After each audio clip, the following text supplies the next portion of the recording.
Oh, Lieutenant, good morning. Oh, good morning, ma'am. I tried the front door. Maybe you didn't hear the bell. A forgotten Columbo tale almost unleashed pure evil on prime time, and NBC slammed the vault shut. Network chiefs trembled in 1973 when a script crossed their desks, showing our rumpled detective stalking a killer who murdered for no reason at all. They branded it too dark, locked it away, and claimed the audience was not ready. When do I get to meet your wonderful wife? Oh, I'm working on that. Why do I have a hard time believing you? Yet the truth behind that decision hid something even nastier. Early in 1960 Hollywood went silent as writers walked off the job. Two cash-strapped dreamers, Richard Levinson and William Link, refused to starve. They spotted one bright loophole. Live television was not covered by the strike. So they dashed off a quick mystery named enough rope for the Chevy Mystery Show. They even fooled their own agent to push it through. In that frantic blur, a strange detective appeared. Won't be for long. In a little while. Lieutenant Columbo, looking meek but hiding a mind like a bear trap. The pair had just finished reading Dostoevsky's Crime and Punishment, and the cool, soft detective Porfiry Petrovich sparked their idea. Instead of waiting until the final page to reveal the murderer, they flipped the script, showed the crime first, then let Columbo's gentle questions squeeze the suspect until the truth popped out. Viewers felt fresh tension, wondering how, not if, the killer would crash. The very first Columbo was not Peter Falk. On July 31st, 1960 actor Bert Freed stepped into the raincoat during a live broadcast and kept his voice low and his stare sharp. Audiences liked him, but true magic still waited in the wings. 2 years later, the story hit the stage as Prescription Murder. Veteran star Thomas Mitchell wore the coat in what became his final role before his passing. The play never reached Broadway, yet the detective kept gaining power. Then 1968 changed everything. NBC ordered a television film version of Prescription Murder. Lee J. Cobb and Bing Crosby both declined, leaving the door wide open for Peter Falk. The moment Falk appeared, Columbo's odd charm exploded off the screen. Early on, he looked neat, with tidy hair and a pressed suit, yet the battered raincoat made its first unforgettable appearance. Falk had grabbed that coat for $15 during a sudden New York downpour, not knowing it came from a fancy Spanish tailor. To him, it just felt right.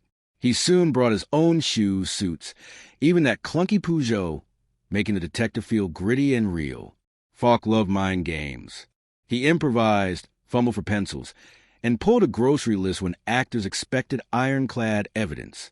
His baffled co-stars grew twitchy on camera, which amused the audience and cracked the suspect's cool. And there was a line that echoed through pop culture, just one more thing. The writers added it only because a scene ran short, and they dreaded retyping pages on a cold night. That lazy fix became Columbo's final twist of the knife for every arrogant criminal. The raincoat was only the beginning, because Columbo's greatest mysteries brewed off camera.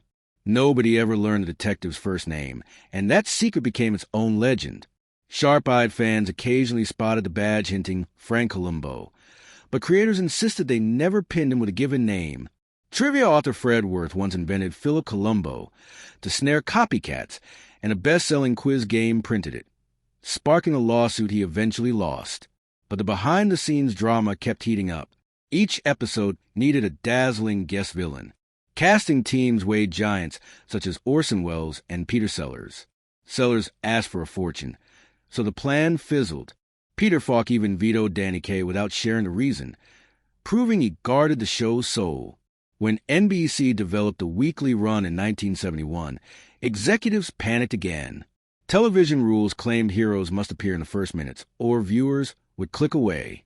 Levinson and Link shrugged at that rule and let 30 whole minutes tick by before Columbo wandered on screen with his gentle grin. Bosses called it the longest entrance in broadcast history and predicted disaster. Viewers disagreed and glued themselves to the set, eager to see how the quiet man would defeat a killer whose crime they had already witnessed. The show's twist-flipped crime drama upside down. Instead of racing to find out who committed the murder, the audience already knew. Suspense came from watching Columbo nibble at loose threads, notice a smudge on a wine glass, or ask why the thermostat sat too low. No wild gunfights, no tire-screeching chases, just everyday logic sharpened to a razor edge. Yet something deeper powered the series. Columbo was working class. He drove a battered car, puffed cheap cigars, and wore the same wrinkled coat, so long it looked stitched to his bones. His prey were surgeons, actors, generals, and tycoons who believed money made them untouchable. He chatted about his unseen wife, compared their priceless art to discount store prints, and watched their smug smiles crack. Viewers saw that charm and cunning could topple privilege without a single bullet. After only a few episodes, NBC demanded changes, insisting that Columbo arrive sooner and the story follow a safer path. Levinson, Link, producer William Furman, and Falk threatened to walk away rather than neuter their creation. It was a massive gamble, yet the ratings shot upward and the network retreated. September 15th, 1971 marked the premiere of the full series, and television was never the same. Week after week, Columbo shuffled in, asked polite questions, and walked suspect into self-made traps, all while championing the idea that no one is above the law. The long-buried 1973 script may still lurk in the studio vault, promising the darkest case of all, and fans wonder if our rain-soaked detective will ever face that pure, motive-free evil on screen someday. The night Columbo hit NBC's mystery movie wheel, viewers found a new obsession that crushed every rival detective. Peter Falk's rumpled magic stole the spotlight, and that same year, he snatched an Emmy. Over time, he grabbed for more trophies, along with a shiny Golden Globe. His sloppy coat, soft grin, and razor timing turned each polite question into a trap that snapped shut on smug killers. NBC's rotating format handed the writers 90-minute slots, almost feature length. That extra room let them layer tension, build quirky suspects, and craft endings that felt like theater. Ratings spiked so high that the network planted the wheel on Sunday nights, where it ruled the charts. Columbo was no longer a show, it was primetime royalty. But the shockwaves kept rolling. The series leapt far beyond U.S. borders, syndicated in 44 nations, and adored on every continent. Budapest fans raised a life-size bronze statue of the detective, raincoat and all. In Romania, viewers panicked when the run finished, convinced the government had censored the finale, so Falk recorded a personal message to calm them. Years later, the BBC still called the series timeless, proof that justice served with charm needs no translation. Guest actors fought for the chance to play murderers, and Patrick McGoohan even won an Emmy for his villainy. Behind the camera, the talent race was just as fierce. A 24-year-old Steven Spielberg directed the first weekly episode, and Falk whispered, "This kid is too good for us."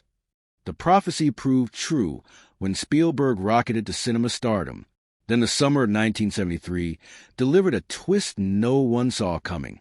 Brian De Palma, a rising film director famous for dark Hitchcock vibes, shocked Hollywood by pitching a Columbo script during a writer's strike. He teamed up with critic Jay Cox, hiding Cox behind the cheeky alias Joseph P. Gillis borrowed from Sunset Boulevard like an inside gag. De Palma usually mocked television, yet the detective's mind games lured him across that forbidden line. Their story was wicked. A flamboyant filmmaker named Quentin Lee murders a talk show host on camera to prove that motive-free crime is unbeatable. The hurdle went deeper than budgets. De Palma's killer had zero normal motive, chasing art not cash or passion. Columbo usually faced greedy heirs, jealous lovers, or power-hungry tycoons. A murderer who killed for intellectual thrills echoed Hitchcock's rope and felt far colder than Sunday audiences expected. Producers feared viewers would recoil. Rumors even placed John Lithgow in a role, but his looming height worried network brass. In the end, the script vanished into a studio vault, buried under deadlines and doubts. Yet whispers of that abandoned episode still spark curiosity, hinting at the darkest match Columbo never played. Columbo's later years prove that even legends can wander into strange, risky territory, wowing viewers with subliminal flashes that nudge the killer's victim to fatal action. That episode fit the show's formula, yet it opened a gate to bolder experiments that sometimes blew up in the detective's face. And what followed left fans speechless. 1989 marked Columbo's grand return after 11 silent seasons with Murder, Smoke, and Shadows. The villain, a cocky young filmmaker, strutted around Hollywood sets, blasting spotlights and thunder effects while Falk wobbled on a waterbed for almost 10 minutes. Some loved the theatrical madness. Others groaned. Yet nobody forgot it. The same year brought Murder, a Self-Portrait, where Columbo solved the case by decoding surreal dream videos. Viewers watched Sync stuffed with raw meat, pocket watches floating in teacups, and a smug artist juggling his current and former wives under one roof. The clues felt like riddles from a psychology textbook, but the final painting given to the detective stuck in memory even when the logic wobbled. Fast forward to 2003, and the final outing titled Columbo likes the nightlife. Suddenly our cigar-puffing sleuth-prowl neon clubs packed with ravers and pounding techno. He wore a feather boa, plunged a bare hand into a nightclub toilet to snag a telltale toenail, and cracked a case riddled with tabloid gossip and flashy cover-ups. Viewers were split, calling it daring, awkward, or simply surreal, yet everyone agreed it was unforgettable. Why did the tone veer so wildly? Writers felt pressure to modernize a hero born in the 60s. They tried brighter lights, faster pacing, and darker crimes to hook new crowds. Sometimes the gamble paid off. Other times it clashed with Columbo's gentle cat-and-mouse soul. Through every twist, one truth survived. Even on a waterbed under rave strobes or facing a gunman, Columbo kept that soft voice and twinkling eye. He still asked one more thing, waited for the slip, and watched pride crumble. That unwavering heart is why statues rise, marathons air, and new generations keep cheering the man in the battered raincoat. Final beat. Somewhere in a dusty vault, the lost De Palma script may still lurk, promising a showdown with pure, motiveless evil. If it ever surfaces, fans around the world will lean in once again, eager to see Columbo's mind outwit the darkest puzzle of all. But the story of Columbo's true finale was even wilder. When Columbo Likes the Nightlife aired in 2003, many fans thought the raincoat had closed for good. Behind closed doors, Universal dreamed bigger. In 2007, the studio outlined a 70th and last case, first called Here No Evil, then retitled Columbo's Last Case, so everyone knew it was farewell. Falk, nearly 80, refused to fade away quietly and wanted one more bow. A full 102-page script appeared just in time for the 40th year of the character. The plot hinged on a cutting-edge murder done with sound, exactly the kind of sly twist Columbo loved. A faint clicking noise would be the first clue, small enough that only the detective would notice, and that thread would unravel the entire scheme. To add sparkle, the writers dropped Larry King into a cameo that echoed surprise visits from Johnny Cash and Janet Leigh decades earlier. From the opening beat to the final twist, the draft felt pure Columbo, steady, clever, and packed with tiny details that snowballed into doom for the killer. Then the gate slammed shut. ABC, longtime home for Columbo movies, refused to pitch. Executives decided viewers would skip a film led by an 80-year-old star. Charles Engel bluntly said, "No one wants to buy a movie with an 80-year-old lead." The network ignored the fact that audiences had cheered Falk well into his 70s, and that Columbo's power came from being underestimated. Universal looked overseas, hoping global fans would bankroll the goodbye tour. Yet, without a big United States partner, the push stalled. Tragedy struck before Columbo could wave goodbye, and the raincoat closed forever off-screen. In 2007, friends noticed changes after Falk underwent routine dental work. Memory slips grew scary, and doctors soon confirmed Alzheimer's. By 2008, the diagnosis reached the press, and the man who once remembered every tiny clue could no longer recall playing Columbo. His daughter later told a court that he no longer recognized familiar faces, even hers. By 2009, every hope for a last salute was gone.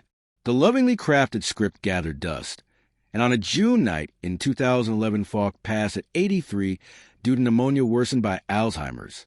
The detective left with him. Yet behind those tired eyes, Falk had fought harder than any killer on the show. Viewers still debate if the lieutenant was lucky or brilliant, and that mystery keeps him alive long after the final fade-out.